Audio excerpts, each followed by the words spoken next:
Hello, everyone, and welcome to Kick Conflict to the Curb, the place where growth-minded individuals and HR professionals come to learn the latest information about how to kick conflict to the curb.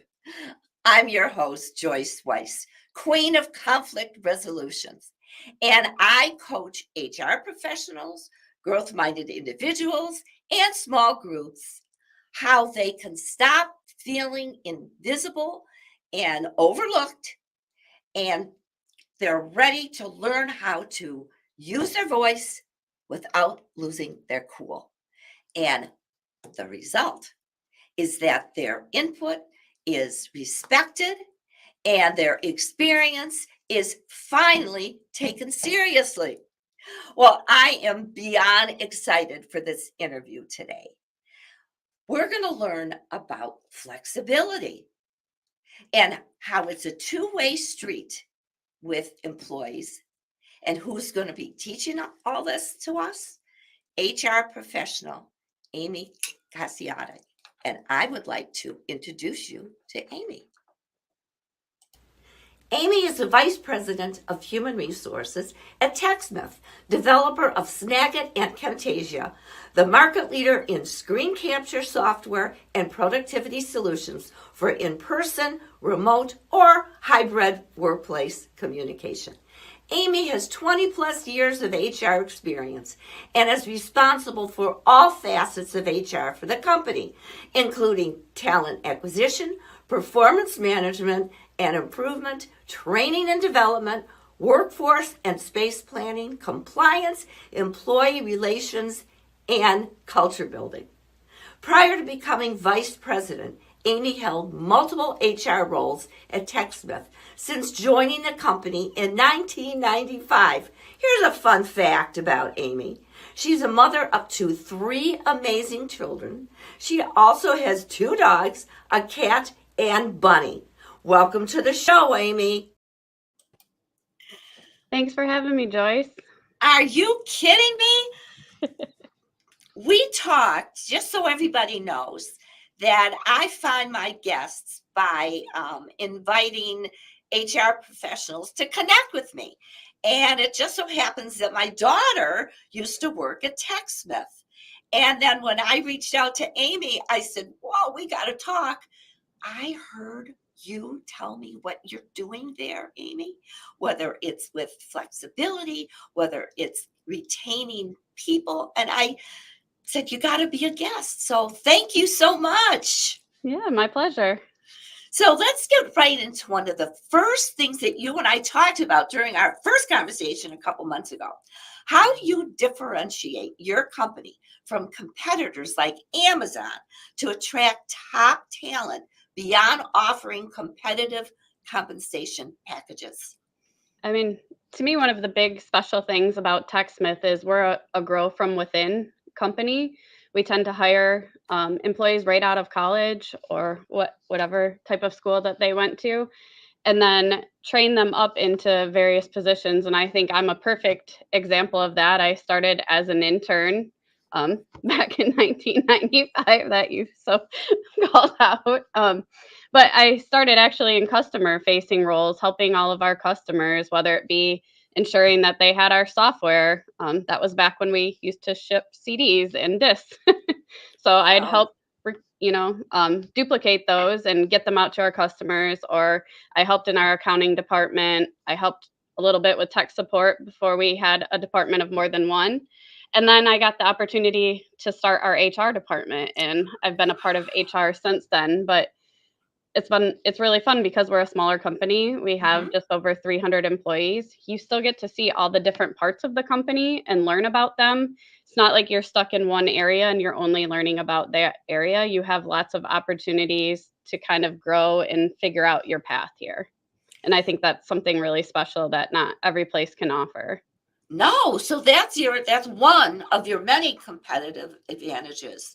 And you are the proof of the pudding right there. I mean, you've been there for, I don't want to say since 1995, right? And, Correct. and, Yeah. and you've grown, and you even started HR. Boy, we have a good guest here today, don't we, folks?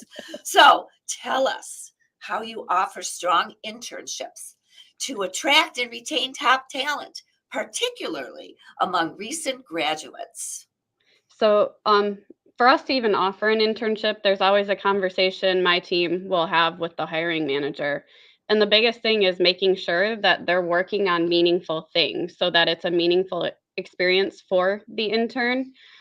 So, whether it be on my team, ensuring they're a part of culture building activities or a part of the recruiting and interviewing process, or on our development teams, ensuring that they're sitting side by side with our full time developers developing on our actual products and releasing things that end up into the products. It's really to make sure that they get the experience of what it is like to be in that role and that they're growing their skills outside of what they're just learning at school.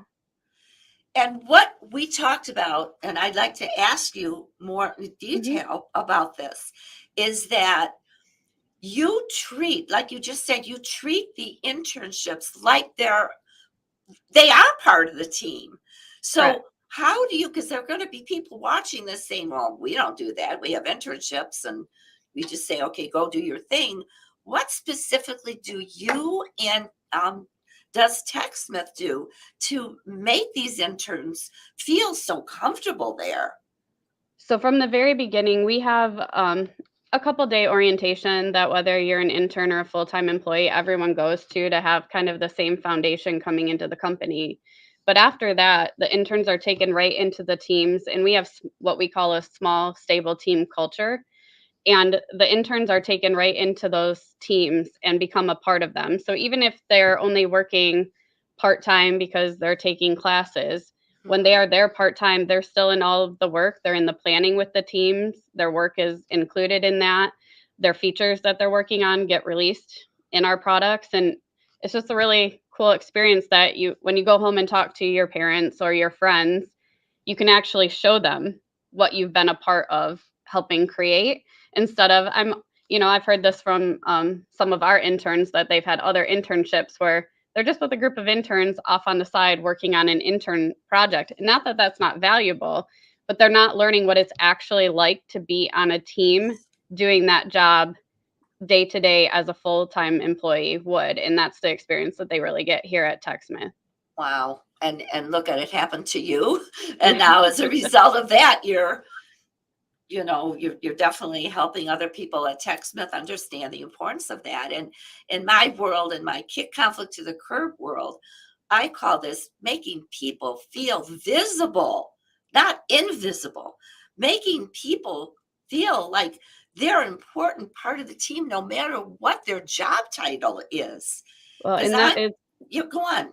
that is one of our values here at TechSmith is that everyone is created equal. So whether you're on our senior leadership team or you're in internship, everyone's voice matters. All of us have something important we're bringing to the table. And so we don't have for lack of a better term, different class systems or anything inside the company just because of the position that you hold. We're all So humans bringing something to the table.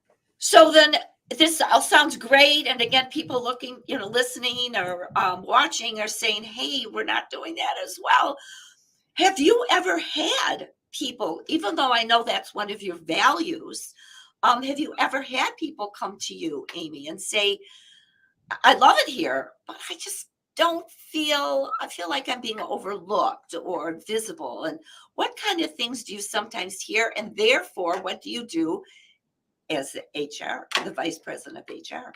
Yeah. That happens a lot, especially, I know when I was newer in my career, even if the things I were doing were important, I might not have thought I was important, and that reflects out too. So sometimes it's just having a conversation with the employee and reminding them why what they're doing is important and how it helps move the company forward and supports our customers. Other times it might be because the way they're trying to speak up or show up isn't in the most effective way to be heard. And so sometimes it's coaching them on more effective ways to present information and give information. And sometimes it has nothing to do with them and everything to do with the other person in the room. And sometimes it's giving them perspectives of things that person might be Wow. in conflict. A lot of times it's it doesn't have anything to do with you. It might have everything to do with what's going on in the other person's life, and helping them get that perception as well of like, put yourself in their shoes. What are they experiencing? And maybe share with them how you're feeling about whatever conversation happened and that you weren't feeling heard. And they may have absolutely heard you, but they didn't show you that they heard you. It's also possible they didn't hear you, but Yes. let's have a conversation. The best way to figure our way forward is to not act like it didn't happen. I just love everything. I mean, I could take apart this entire sentence that you just said. But I'm going to just go to the beginning where you said sometimes they don't even realize that that little piece that they do is so important. And you and I were talking in the blue room. We don't have a green room here, right? The blue room, that's many times it's the imposter syndrome. So all you're doing is taking that self-doubt from them and making them feel confident and saying, "Oh yeah, I do count here." So Amy, hats off to you. I'm really impressed, and Thanks, I don't Joyce. get easily impressed with people lately. But So yeah, come on. I do think it's worth talking about that. I think everyone has imposter syndrome at one point or another. I mean, we were just talking about the fact that I sometimes have that myself and get anxious about having these kind of conversations because I wonder, does anyone want to hear what I have to say? And the thing we talked about is everyone has perspectives that are important to hear and see, and a different way of looking at things. And we can't find the best way forward if all of those aren't out on the table for us to consider. And so I Yes, think that's just important for everyone to keep in mind. yes, that imposter syndrome invades all of us at different times of our life, and that's when we have to. And this is what I do with my clients, Amy, is I say, okay, you're feeling XYZ.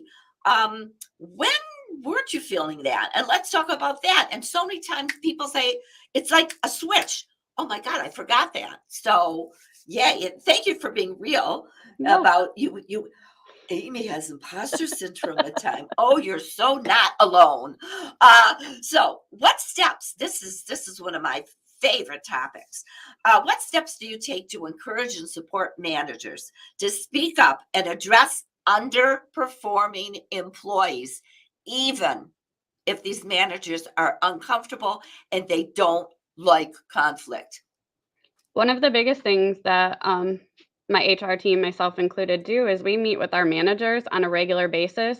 So for our newer managers, that could be once a week. We're having at least a half hour check in with them to see what's going on, hear what concerns they have. Um, One, just to be a sounding board for them so they have someone else to talk to outside of their direct manager, but also to ensure that we have a partnership between HR and the rest of the company because it takes all of us. We're here as a resource for the rest of our staff. So a lot of it starts in those one-on-one conversations. It could turn into we do role play. I know that's one of the things I like to do before having a difficult conversation is going through a few different ways it could go. And usually I'm preparing for the worst possible way that it could go because that's Mhm. the situation I know I'm going to end up the most anxious in. So I want to ensure I have an idea of how to address that if we end up in that situation. And 99 times out of 100, it never goes to that worst place Sure. scenario. But for that one time that it does, it's better for everyone involved if I'm and the manager are prepared for that kind of a situation. We also do lots of training with our managers. We have we kind of call them roundtable groups for managers, where it's small groups of them where they can bounce ideas off of each other as well, share different experiences that they're having. Mm. We have brought in outside trainers for them to also get a different perspective and add another tool to the toolbox that myself or their manager might not have. So, as we all know, every person's different and each person requires a different approach. So, it's just to ensure we all have the tools we need depending on the person and what they need in front of us. And what you've just discussed in my world, I call be direct with respect. That happens to be a trademark of mine. I mean, everyone knows what it means, but in communication, and Amy, you and your team at TechSmith, they sounds like they're already using this. Be direct with respect is you can have a tough conversation with anyone, you may not resolve it. It depends if they're a bully off the charts or a narcissist. But be direct with respect is all about making sure that your voice is heard, the other person's voice is heard, and then let's respectfully figure out how to resolve this. So hats Yeah. off to you, lady. The other part of that too that we try to, because nobody likes to have uncomfortable, difficult conversations. None of us are coming to work every day like, I can't wait to have that conversation. Yes. But it's reminding the managers that, are you being nice or are you being kind? Because being kind isn't avoiding that feedback that employee needs, and being nice isn't helping them. So are you avoiding your discomfort at the expense of them, or are you going to have a little discomfort on both sides, but hopefully in the end the employee does the things they need to do to move their performance in the right direction?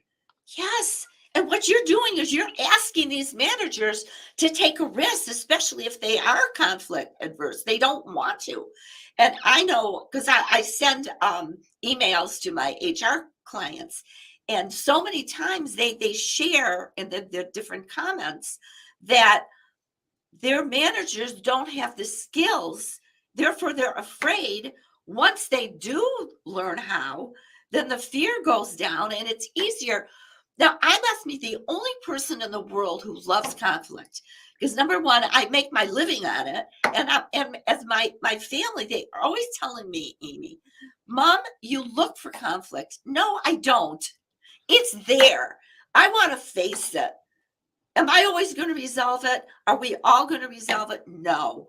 But I'm so glad to hear that you take this very seriously and you don't let those managers be nice. That's not doing them or anybody else a favor. So thank you on that.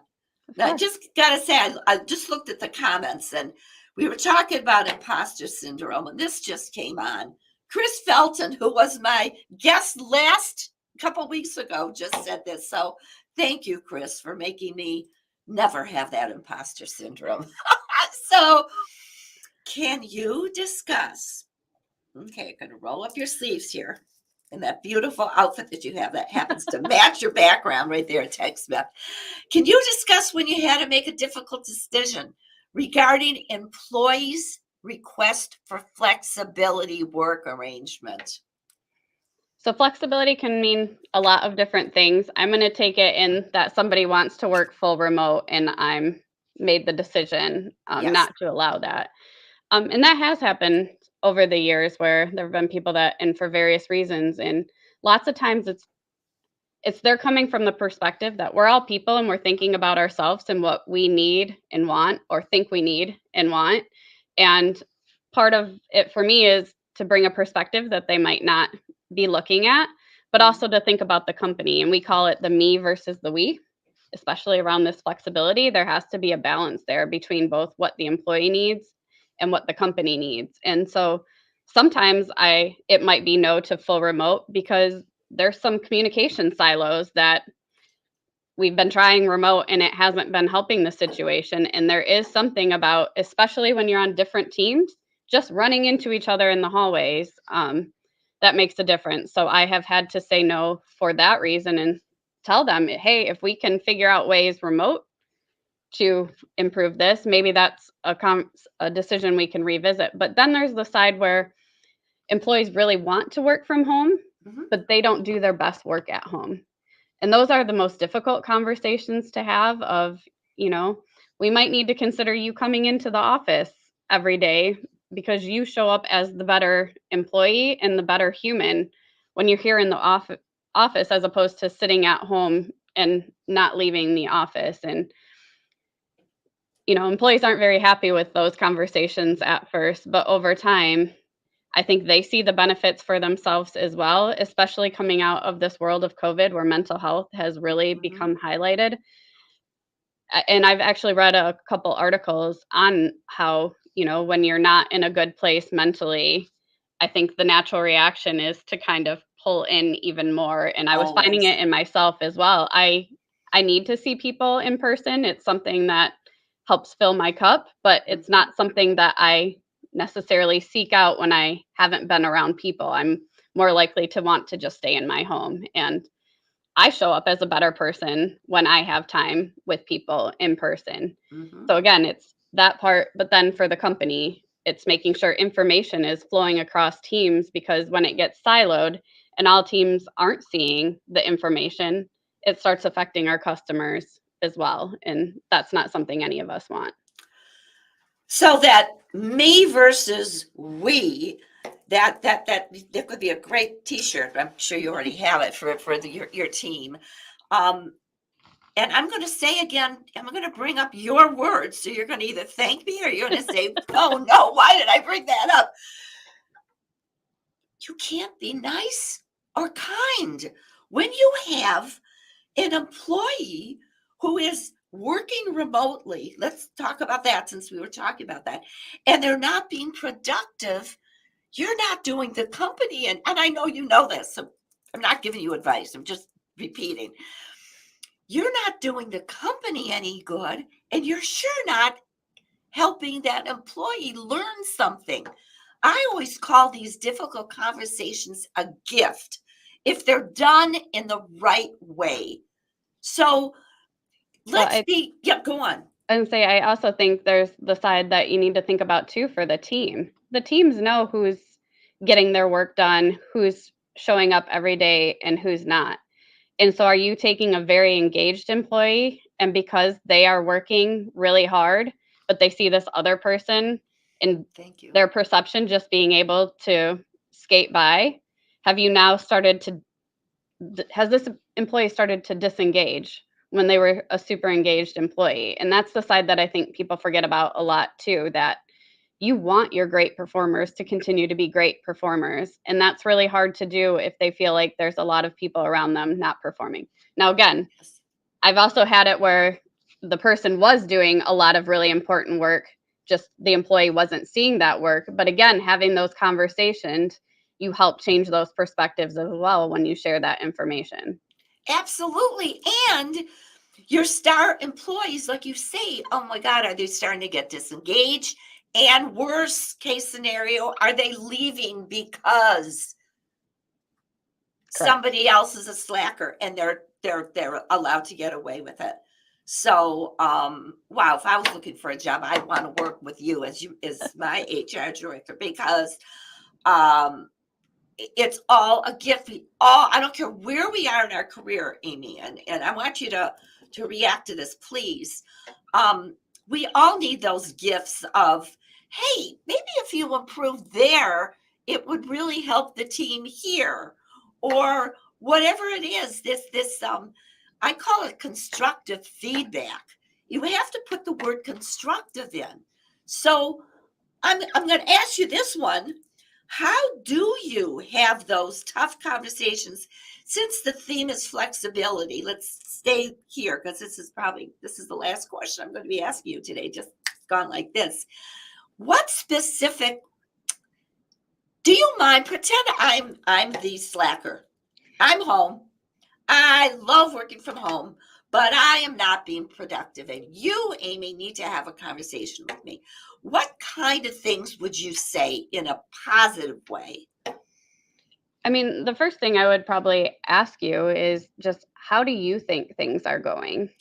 How are you feeling about things? To see where your mindset's at. You might know things aren't going well, but you're not able to figure out why. So that would be the first where I would start the conversation. Mm-hmm. Um, then I would ask if they're open to some feedback. Because if they're not open to feedback, now that can be a deflection tool to never get feedback. So I wouldn't repeatedly let them say no. But Sure. sometimes people have things going on that I'm not aware of, and they might not be in the right frame of mind to hear some feedback. So the second question would be, is it okay if I share some feedback with you right now? And if they say yes, I would share my observations and some um, actual concrete examples of how that affected their work, others around them, even outcomes of the company. So tie it back to very tangible things for them Mm-hmm. that honestly make it hard to refute. And I'm not saying like we're in a court of law where you have to come with proof, but we're all people, and we want to understand what we're not doing right. So whether they agree with me or not, they understand what I'm bringing forward. then we can have a conversation if they want to around whether those are the exact places they need to improve. But I share this is my perspective, and so it's not debatable. This is what I have observed. If this isn't what you want me observing, then we need to have a conversation about how you're going to show up differently to these situations. You've got to be a guest here again. What you just said in my VIP coaching, I call it making conversation safe. So by you asking those 2 questions in the beginning, you've made the conversation safe. So the outcome is they're either going to thank you for it, or they're going to realize, oh boy, is this the right fit? Not that you want people to be there, but better that they figure it out on themselves first, right? Well, and I mean, you have to be prepared to have that conversation a couple times, because the second they hear that you have some constructive feedback for them, or they're not performing to the levels that you expect, Yes. they might be hung up on that and they're not really hearing anything else that you're saying. And that's okay. Be Yes. prepared to have a follow-up conversation to ensure that they did hear what you have to say, or if they need clarification, that you're able to give it. Amy, this has been golden. This has been really helpful to me, because I'm going to be taking this video and I'm going to be putting it out there in the world. And to the people who are watching or listening, I think we really had a treat today. So, Amy, I am going to put your LinkedIn. That's where people can contact you and tell me anything else that you'd like to say, because I'm showcasing you, girl. Yeah, so I think one thing I'd like to share with everyone is TechSmith did a no meetings July last year, where we tried to completely get rid of meetings for an entire month. And we have an entire white paper with what we learned out of that. And I think it's very helpful in this world of flexibility. We have to find other ways to get work done than all having to be in a meeting at the same time. And that is some of what's in this white paper. So if you're interested, connect with me and I'd be happy to share that link with you. And would you please say it, just in case people are listening and not watching, say your exact LinkedIn address. Okay, it's linkedin.com/in/Amy Casiotti, which is AMYCASCIOTTI. Yeah, I spelled it right. Thank you. Go get that white paper. I know I will. Well, thank you very much. And Yeah, you thank will you come for back, having me. right? I will, yeah. Thanks. So I hope that you enjoyed this conversation with Amy as much as I did. And if you want to even go deeper and to explore some of the things that Amy and I talked about, I encourage you to go to kickconflicttothecurb.com and grab your free assessment at Kick Conflict to the Curb, especially if you want to stop dreading those tough conversations and feel confident using your voice. And you're going to want this because you're going to enjoy your experience at work more, because the drama is going to be reduced, just like Amy was saying. You're going to no longer feel invisible. Instead, your input is going to be respected. And if you want to go further and you've already had the chance to fill out the assessment and get the results, I encourage you to go and connect with me, Joyce@joyceweiss.com. Send me an email and I will send you my online calendar so we can schedule a call. And what happens in this call? 3 things. You're going to get clarity on a current situation. Number 2, I call it the gap. We're going to figure out where you are and where you need to go. And number 3, you're going to figure out your next steps and what you have to do. So again, I am thrilled that we had a chance to meet with Amy and to connect again. And remember, you get what you tolerate.